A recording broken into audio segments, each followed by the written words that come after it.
Uma outra informação, porque mais uma fazenda foi ocupada pelo MST nesta semana. O movimento invadiu uma propriedade com cerca de 500 hectares na cidade pernambucana de Caruaru, que fica no agreste do estado. O grupo informou que 180 famílias participaram do ato em uma propriedade considerada improdutiva pelo grupo e que pertence a uma família com vínculos políticos e empresariais. Em nota, o Ministério do Desenvolvimento Agrário e Agricultura Familiar disse que o posicionamento da pasta é em defesa do que está previsto na Constituição, no que diz respeito à função social da propriedade e ao direito à propriedade privada. E João Pedro Stedley, que é o fundador e líder do MST, defendeu que o grupo tem o direito de criticar o governo por ter ajudado a elegê-lo. Em entrevista à revista Carta Capital, Stedley também reforçou que sempre haverá ocupações de terra. Eu vou abrir aspas. Compreendemos a natureza do governo, que é um governo de frente ampla, que tem uma composição bem ampla, mas o nosso papel é ser sempre zelador dos interesses do povo.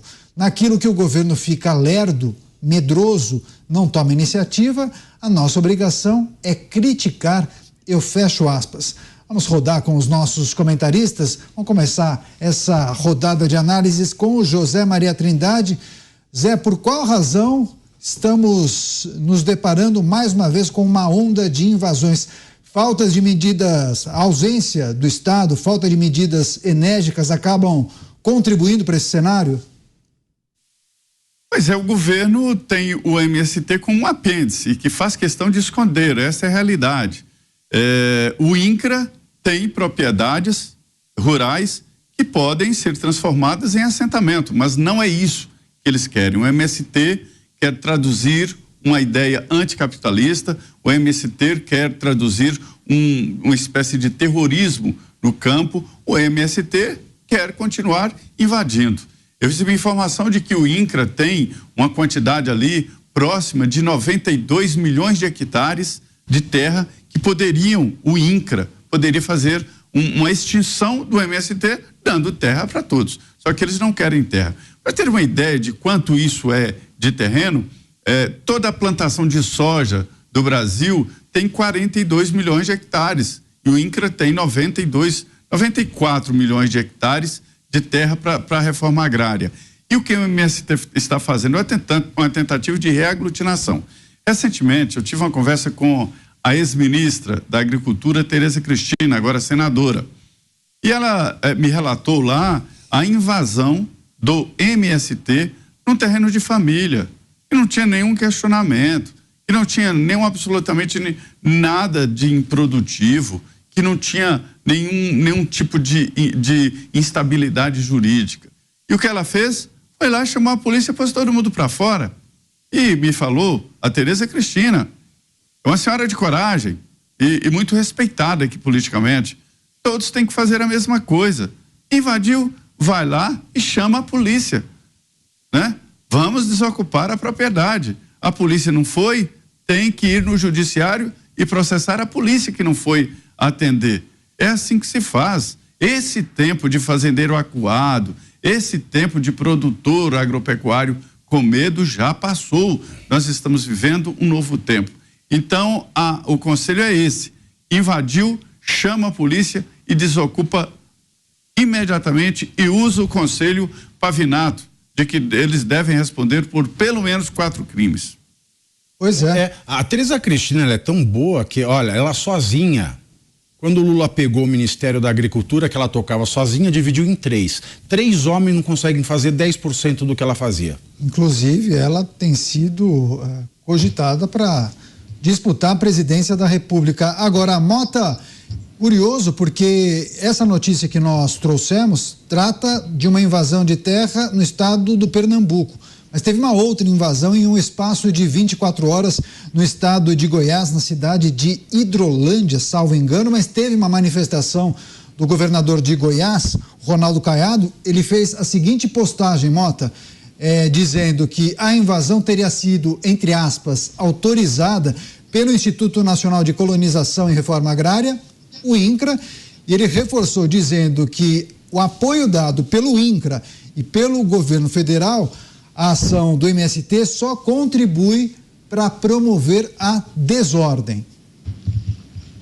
Parabéns ao governador por ter a coragem de dar os nomes aos bois, para usar uma metáfora apropriada nesse caso. Eu achei curiosa essa frase: sempre haverá ocupação de terra. É como dizer, sempre haverá homicídios, sempre haverá assaltos. O objetivo do MST ficou claro há muito tempo. O objetivo do MST não é fazer reforma agrária. O objetivo do MST não é assentar trabalhadores rurais sem terra. O objetivo do MST é ser MST, porque ser MST é um meio de vida, é um caminho de acesso ao poder. Vamos fazer um placar e contar quantas vezes por mês nós damos uma notícia aqui sobre o MST. São sempre variações sobre o mesmo tema, né? O MST invadiu uma fazenda aqui, invadiu acolá, e em determinada situação ele usa aquela desculpa, mas eram terras improdutivas. E daí, meu amigo, propriedade privada é um direito natural. Se eu tenho uma terra, eu faço o que eu quiser com ela. Se eu tenho um apartamento de 2 quartos, eu posso usar um quarto e deixar o outro fechado. Direito de propriedade é um direito natural. É a mesma coisa da discussão dos clubes de tiro, do armamento. A gente tem que dar um passo para trás e fugir da armadilha de discutir esse assunto segundo os termos ditados pelas pessoas que estão fazendo as coisas erradas, né? É como eu já falei aqui, o termo sem terra. A maioria dos brasileiros é sem terra, meus amigos. Eu não sei quantos de vocês aqui têm terra. Eu não tenho. Eu sou um sem terra. Nem por isso eu saio invadindo a terra dos outros. Então, a gente precisa dar os nomes aos bois. Parabéns ao governador Caiado pela declaração. Tiago Pavinato está surpreso com mais uma invasão de terra. João Pedro Stedley diz que o MST é o zelador dos interesses do povo.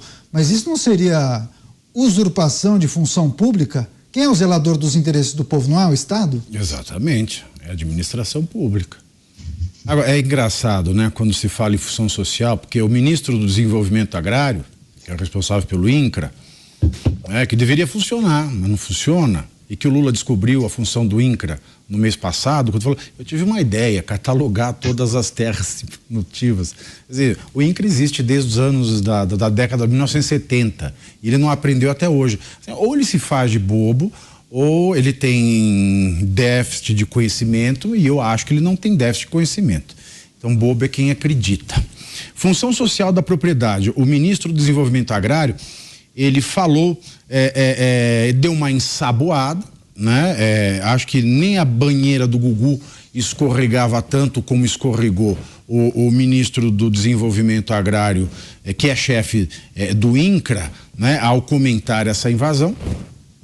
E ele falou da função social. Nós sempre faremos o que está de acordo com a Constituição em respeito à função social da propriedade. A função social da propriedade. O que quer dizer esta expressão soviética que existe na nossa Constituição?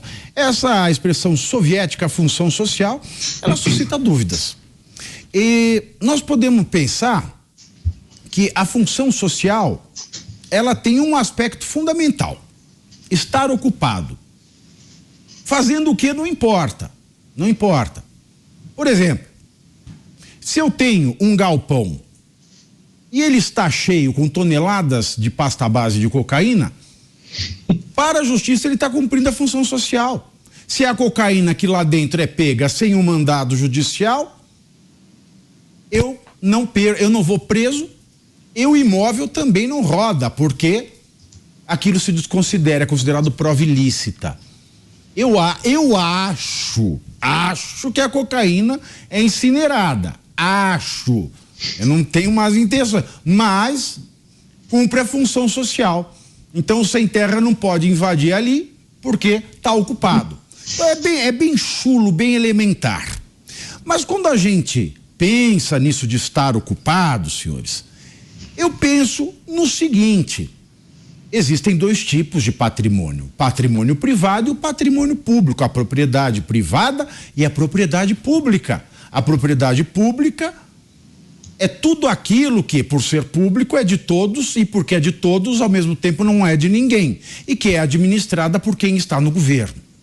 Então, se eu exijo o cumprimento da função social da propriedade privada, uma vez que a Constituição, ela ojeriza, abjeta, ela determina que não pode haver discriminação de nenhum tipo, eu também tenho que pensar na função social da propriedade pública.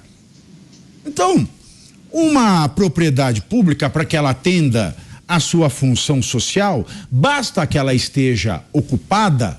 Não. Porque esse conceito para propriedade pública só seria satisfeito se essa propriedade pública estivesse ocupada por todos os brasileiros ao mesmo tempo, o que é impossível de se imaginar.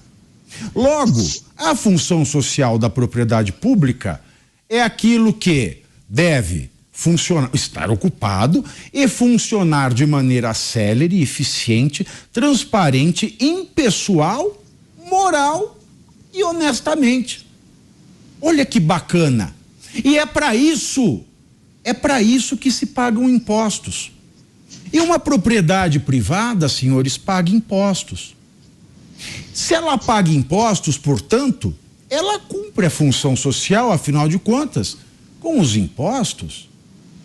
O pagador, o dono desta propriedade, mesmo que desocupada, está colaborando com o Bolsa Família, está colaborando com o Minha Casa Minha Vida, está colaborando com gasoduto na Argentina. Opa, mas aí é outro país. Mas não importa, ele está colaborando. É dinheiro de imposto. Aí eu pergunto, uma vez que a nossa administração pública, e tenho certeza absoluta, toda a propriedade pública brasileira cumpre a sua função social de funcionar de maneira eficiente, moral, transparente, pessoal e honesta, é claro que quem paga um imposto não pode se safar deixando o imóvel ali inútil. Agora, se nós vivêssemos em um país em que a propriedade pública, mesmo recebendo o imposto da propriedade privada, não cumpre o papel que lhe é designado como função social e que tem dinheiro para funcionar assim, porque o dono daquela propriedade, mesmo que vazia, paga o seu imposto. Quando o pagador de imposto de um imóvel vazio, desocupado, pode-se até dizer que ao léu não encontra contrapartida dos serviços que são pagos pelos seus impostos, eu posso dizer que está tudo empatado. Logo, o que eu quero dizer é que nada justifica a ação do MST e que eu tenho muitas dúvidas se a função social da propriedade pode ser interpretada de qualquer maneira como quer o MST. Pavinato, função social da propriedade é igual justiça social. É um termo como é que é? Um termo flex. Ele serve para qualquer coisa. Lá em Itapira, o Mota, eles chamam de termo giletão. Tá certo, para fechar esse assunto, esse tema que repercute. Diga, Zé.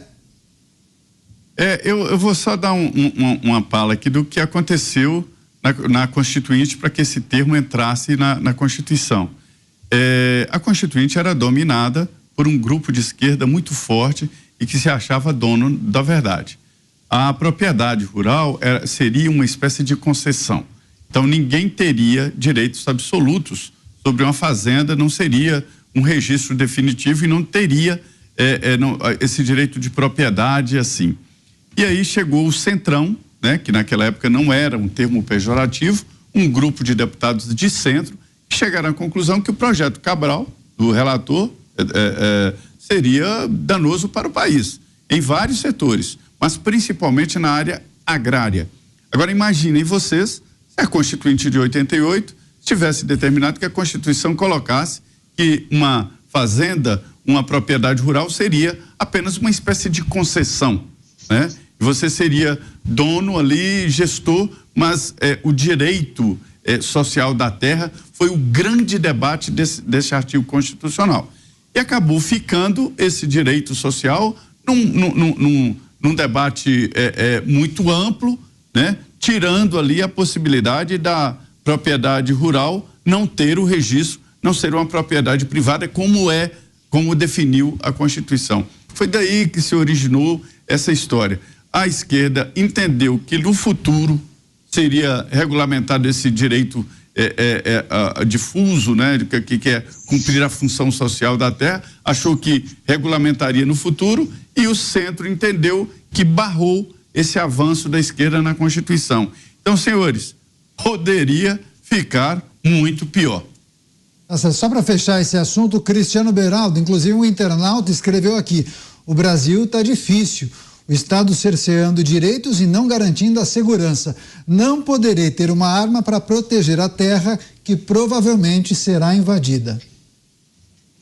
Pois é, o clima que se cria com um governo que afaga pessoas que desrespeitam, atacam, violam o direito à propriedade, está nisso, né? O MST não apenas se sentindo à vontade para continuar as suas invasões, apesar de uma CPI estar correndo no Congresso para investigá-lo, mas fazendo bravata, né? Apontando o dedo, pondo o dedo no nariz do governo, dizendo que o governo é medroso.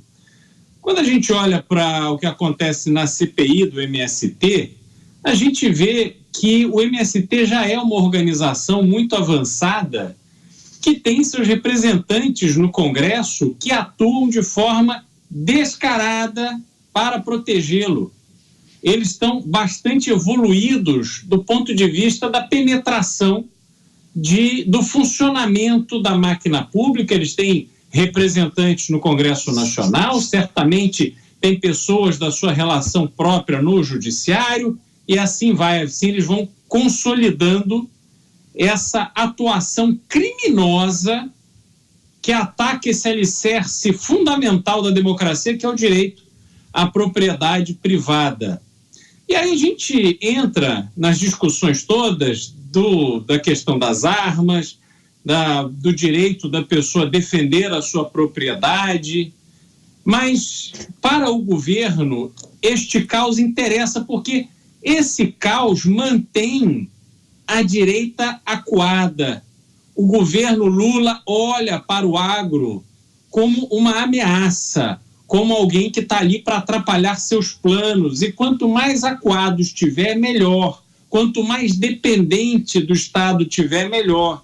E isso é absolutamente inaceitável, além de ser uma grande responsabilidade com o setor que hoje entrega os resultados necessários para que nós não passemos uma vergonha ainda maior no nosso PIB, no nosso crescimento, porque está muito claro e evidente que, se não fosse o agro, ficaria aí demonstrado para o mundo inteiro ver que não há um projeto de se resgatar a indústria, não há um projeto para aliviar o lombo do contribuinte. Ao contrário, o governo se esforçando ali para cercear direitos, para penalizar o contribuinte com cada vez mais impostos, e a gente ir construindo no Brasil essa dinâmica impossível, essa dinâmica inviável, em que as nossas referências estão completamente invertidas.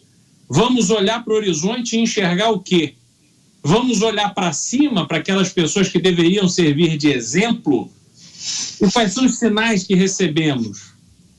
Então, esse tipo de atuação do MST, com um discurso furado, que é endossado pelo governo, pela esquerda, de que justamente essa discussão da função social, mas para que serve a justiça? Qual é o ambiente adequado para que se faça um julgamento sobre uma eventual desvirtuação de uma propriedade? Ora, isso não cabe ao MST, essas pessoas criminosas e desqualificadas que simplesmente interferem na vida daqueles que estão trabalhando e produzindo. Vejam, invadiram fazendas da Suzano Papel e Celulose, uma das maiores empresas de papel e celulose do Brasil, do mundo, e estão lá invadindo, querendo arruaça, estão fazendo parceria para cobrar dinheiro, estão atuando da forma que a própria CPI tem demonstrado nas visitas que tem feito aos acampamentos e que agora os parlamentares estão sendo perseguidos pelo fato de terem uma acusação de que invadiram a invasão. Então, esse Brasil maluco também se configura neste tipo de petulância dos líderes do MST. Tá certo, vamos. Diga, só para fechar, vamos lá. Quem endossa e adoça esse discurso do MST, vai um desafio para vocês. Me responda aí, sabichão. Por que é que a Luana Berdinazzi, quando casou com Bruno Mezenga, não deu um pedaço de terra para o sem terra? Quando você me responder essa pergunta, nós podemos começar a conversar. Eu quero mandar um beijo só para a pequena Antonella, que apesar de pequenina, gosta muito de política e assiste a gente. Ó, um beijo para Antonella. São as referências da bela dramaturgia de Pavinato. Fala, Mota.